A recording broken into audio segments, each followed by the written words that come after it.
Salut à tous et bienvenue dans ce top de l'année 2024. Je suis donc très heureux de vous retrouver en cette année 2025 pour pouvoir vous faire encore plus de vidéos sur les films qui vont paraître en cette belle année 2025. Surtout des nouveaux changements de format. Alors déjà très content, avant de commencer vraiment la vidéo dans le vif du sujet, très content des gens qui me suivent, des commentaires sur la chaîne, des retours aussi. N'hésitez pas à me dire ce qui est bien, ce qui n'est pas bien. Moi, je prends un peu toutes les infos et les commentaires pour vraiment développer au mieux ma chaîne. À savoir que là, ma vidéo atteint bientôt les 100 abonnés. Et je trouve que c'est déjà un palier important pour moi parce que ça me permet de me dire qu'au-delà de ces 100 abonnés, eh bien, il y aura du nouveau contenu qui va arriver, des nouvelles choses, peut-être aussi un changement de format. Voilà. Peut-être voir ma petite tête et voilà, donc déjà c'est un gros merci à vous et à vous tous qui me suivez, et on va commencer donc tout de suite par ce top de l'année 2024. En top 10 nous avons Hérétique. Alors c'est un film, donc j'en ai parlé, je le mets dans mon top 10 de l'année parce que c'était un film qui m'a plu, qui était très bien fait, qui avait, je trouve, une proposition de cinéma qui était un peu huis clos, hein.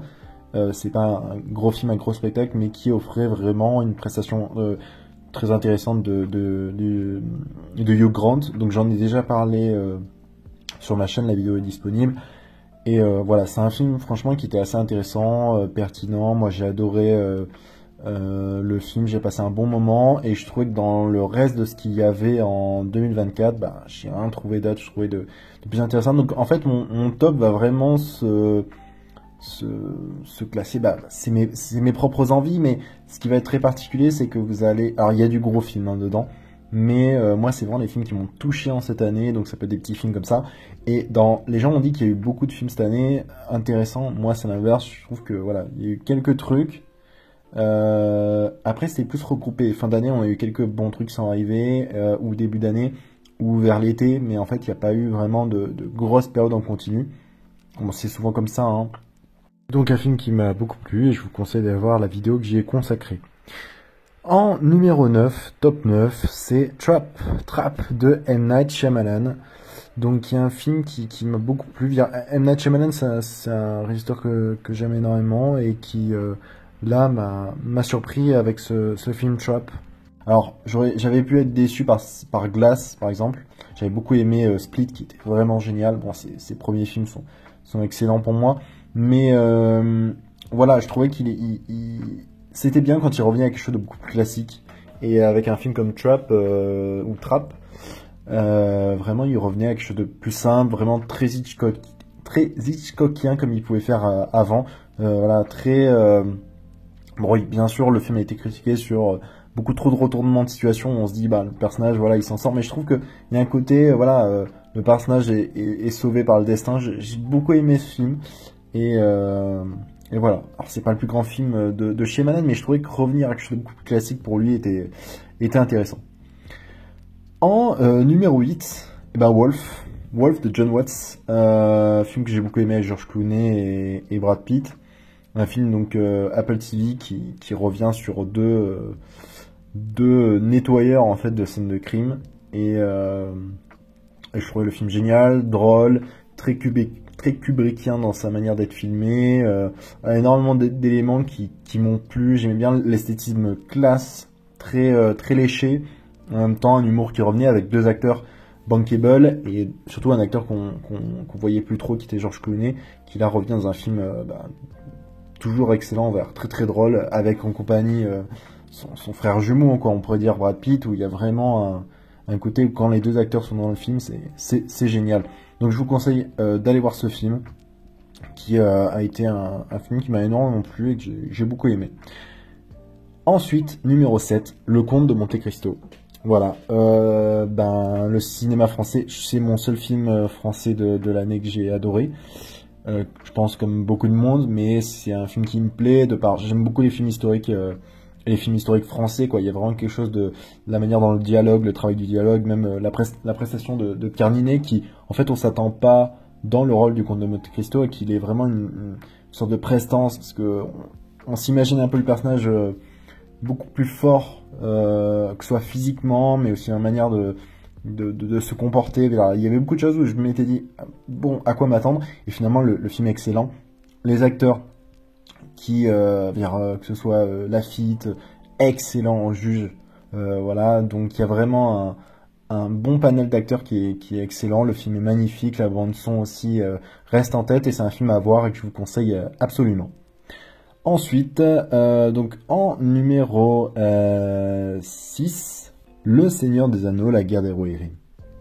Je l'ai évoqué sur cette chaîne, moi c'est un film d'animation qui m'a beaucoup plu. Alors, je pense que faire du Seigneur des Anneaux pour moi, c'était déjà un truc qui me touchait particulièrement. Donc, faire un film Seigneur des Anneaux, c'est mort, ça rentre dans mon petit cœur. Et franchement, le film d'animation est bien fait. J'en ai énormément parlé déjà en vidéo, mais je trouvais que c'était un film qui se tenait et qui en cette période 2024 aussi était un projet assez audacieux, quoi, de faire de l'animation sur un scénario qui aurait pu totalement se faire sous un format film, c'est-à-dire live action.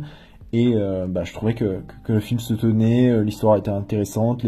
On a des personnages nouveaux aussi qui venaient s'intégrer dans l'univers du Seigneur des Anneaux. Donc moi j'ai beaucoup aimé, que je vous conseille absolument d'aller voir. On passe vite au numéro 5. Numéro 5, Hitman.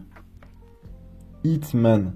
Alors, ce n'est pas le code barre quand vous pensez à Hitman ou le jeu vidéo très connu, mais c'est donc ce film de Richard Linklater avec Glenn Powell et Adria Arjona qui est excellent, qui est vraiment un film de comédie, polar comédie action, quoi. C'est très très drôle, moi j'ai adoré. En fait c'est là où je me dis que Glenn Powell c'est vraiment l'acteur qui s'est révélé en 2024, 2023-2024, parce qu'il avait fait la comédie romantique avec Sydney Sweeney, c'est pas Tout peut arriver, je ne l'ai plus en tête, mais qui était Tout sauf toi, voilà, qui était un film qui était très très drôle aussi. Et là, celui-là est excellent, je trouve. Il y a une maîtrise de l'acteur. Le film est hilarant, très très drôle, bien maîtrisé. Il y a un peu d'humour noir. Donc c'est un film à aller voir que je vous conseille vivement. Voilà, je pourrais pas dire plus, mais ça a été un film qui m'a touché, que moi j'ai adoré, que j'ai mis dans mon top, parce qu'en plus, voilà, c'est un film qui a pas forcément fait énormément de bruit, et que c'est bien, voilà, d'en pouvoir en parler, et que vous puissiez le voir. Mon numéro 4, Twisters. Eh bien, Glenn, tu es toujours là. Voilà, Glenn Powell, toujours dans le coin. Alors, les gens vont être très étonnés, mais en fait, ce film-là, j'ai adoré. En fait, j'ai beaucoup plus aimé que le premier film, qui pour moi est vraiment, vraiment daté. Moi, ça me dérange pas de voir un film qui est beaucoup plus ancien, mais il y a des films qui vieillissent beaucoup plus mal que d'autres. Et je trouvais que celui-là vieillissait très, très mal. Et voir la comparaison avec Twisters, qui était un film qui, à la fois, était... comment dire, c'est un film nouveau qui peut réinventer le code, mais en même temps s'attache à la tradition du blockbuster américain, et ça peut se voir juste par le fait que ça s'inscrit complètement dans ce qui avait été fait avec ce qui avait pu produire la suite de Top Gun, voilà, Maverick, qui était un film qui renouvelait la saga, et qui, moi aussi pareil, je préfère maintenant Top Gun 2 au premier Top Gun, qui faisait beaucoup plus romantique, mais un peu niaiseux quand on le revoit.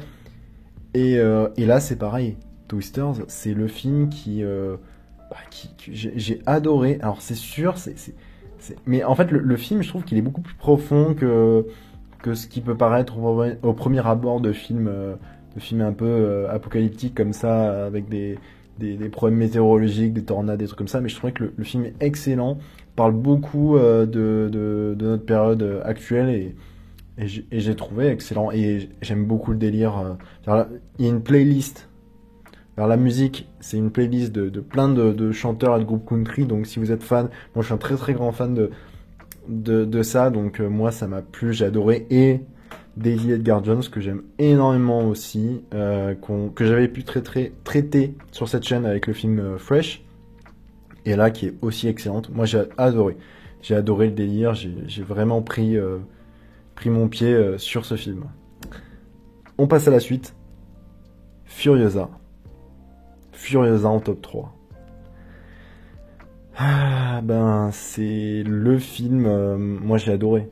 Alors je suis un grand fan de la saga Mad Max, mais Furiosa est le film qui m'a plu. Je l'ai mis en numéro 3 parce qu'il y a aussi 2 autres films qui m'ont énormément plu, mais le film s'est fait bâcher. Bon, il y a eu des critiques aussi positives hein, sur le film. Le film s'est fait bâcher, les gens ont dit qu'ils préféraient Fury Road. Moi franchement, j'ai adoré ce Furiosa, j'ai même préféré au final Chris Hemsworth en Dementus, il est excellent, mais excellent. Et c'est le problème, alors Anya Taylor-Joy est très très bien, mais j'ai trouvé qu'elle se faisait écraser par Chris Hemsworth, qui prend vraiment tout le lead du film. Et c'est un film assez excellent qui est juste très très cool à voir, et que là par contre je conseille absolument. Si vous aimez les mondes apocalyptiques, si vous aimez la saga Mad Max déjà de base, vous allez adorer. C'est vraiment un film sur la confrontation, la guerre, le côté aussi politique, on s'associe à quelqu'un, mais on se plante un couteau dans le dos. Il y a énormément de choses intéressantes sur ce film-là qui réinvente en plus. C'est ça qui est fort, c'est que George Miller, à chaque film, il réinvente la manière dont il raconte son récit. En fait, il travaille au niveau de sa narration de manière différente sur chacun de ses films. Et celui-là, il est excellent parce qu'en plus, il y a un chapitrage, il y a quelque chose de beaucoup plus profond dans ce film-là qu'on peut pas retrouver forcément dans les films d'avant. Même si il y a toujours ce qui reste des sagas Mad Max, des scènes d'action comme on les aime. Et moi, j'ai trouvé le film excellent, toujours une très belle bande son. Je vous conseille énormément donc d'aller voir ce Furiosa. En top 2, Juré numéro 2 de Clint Eastwood. Alors, Clint Eastwood, pour moi, il a fait un film magnifique. Moi, j'ai vraiment adoré. Pour moi, c'est un 10 sur 10. C'est vraiment un film qui m'a plu, qui m'a touché par son sujet, le sujet sur la justice. Alors, j'en ai fait aussi une vidéo, donc je vous conseille d'aller la voir. Mais voilà, pour moi, c'est la révélation de Nicolas Hoult. Alors que je connaissais bien sûr, mais qui là vraiment se révèle excellent dans ce film-là. Il y a Toni Collette, mais qui est pas forcément une actrice que j'apprécie de base, mais je trouvais que le film se tenait, il est excellent. Clint Eastwood a fait un film magnifique. Alors cette année 2024, c'était vraiment un film qui m'a touché émotionnellement. Il est beau, c'est là où on se dit Clint Eastwood, quand il peut, il peut faire un très très bon film. Alors il fait de très bons films, mais je trouvais que il y avait un peu du va-et-vient, il y avait Cry Macho, il y avait le film aussi, je crois, c'était pas The Old Man, mais avec où il jouait lui-même un vieux qui faisait passer de la drogue dans sa voiture, qui était pas mal, mais qui n'était pas à la même hauteur que des films comme Millions Dollar Baby qu'il avait pu faire. Et donc là, c'est un film qui m'a réellement touché, qui est magnifique, et que je conseille absolument. La photographie est magique, magnifique. Ensuite, en top 1, et on va terminer par là, eh bien, le Nosferatu de Robert Eggers. Alors, je suis un très très grand fan du cinéma d'Eggers, et je pense que ça se voit. C'est le film qui m'a plu, à la différence donc d'un juré numéro 2, je pourrais lui mettre 10 sur 10. Celui-là, je pourrais pas forcément lui mettre 10 sur 10, parce que c'est attaquer une œuvre tellement magistrale qui est s'inspirer des films Nosferatu et aussi du roman Bram Stoker de Dracula, qu'en fait il peut y avoir des petits défauts. Alors moi j'en ai vu aucun, je trouve que le film est magnifique. J'ai fait aussi une vidéo que je vous conseille, mais voilà, il y a un travail sur les couleurs presque sépia. Il y a un travail entre l'orangé, le noir et blanc, qui est pas du vrai noir et blanc parce que c'est de la couleur, mais c'est le travail avec des filtres et de la lumière, donc énormément d'éléments en fait qui nous refont penser au film de Murnau qui avait pu être fait par le passé, et en plus il intègre des éléments qu'on a pu voir dans le Dracula de Coppola. Donc ça, j'ai trouvé intéressant d'avoir une œuvre parfaite où en fait il réinvente magnifiquement l'œuvre. Moi, ce que j'attendais de Nosferatu, c'est le problème des Nosferatu, je trouvais que c'est que ça avait un aspect trop austère, les films, surtout le Herzog. Moi, je trouve que c'est un des moins bons pour moi. C'est un film magnifique parce que Herzog il fait toujours des films magnifiques, mais je m'étais un peu ennuyé parce que le film était trop austère. Même si le tout premier film de Murnau était austère, le film est magnifique par ses compositions, sa manière de filmer, et même le muet est beaucoup plus vivace que le film de Herzog. Donc c'était voilà ce qui manquait à un film comme Nosferatu, il a réussi à le faire. C'est pour ça que je le mets dans ma première position de ce top, et que je suis très content de ce qu'il a fait, et moi je suis vraiment attentif à ce qu'il va faire par la suite. Il avait même dit qu'il avait voulu faire un film sur Frankenstein, mais je crois que comme Guillermo del Toro l'a fait là pour ces prochaines années, je sais pas si on va le voir pour 2025, mais voilà. Voilà donc l'ensemble du top que j'ai fait pour cette année. Je suis réellement content et très heureux de cette année 2024, parce que c'est vraiment cette année où je me suis relancé sur cette chaîne, que j'ai vraiment développé, que vous me suivez, donc très content, très heureux. Moi sur ce, je vous dis à la prochaine, et surtout allez voir des films. Ciao.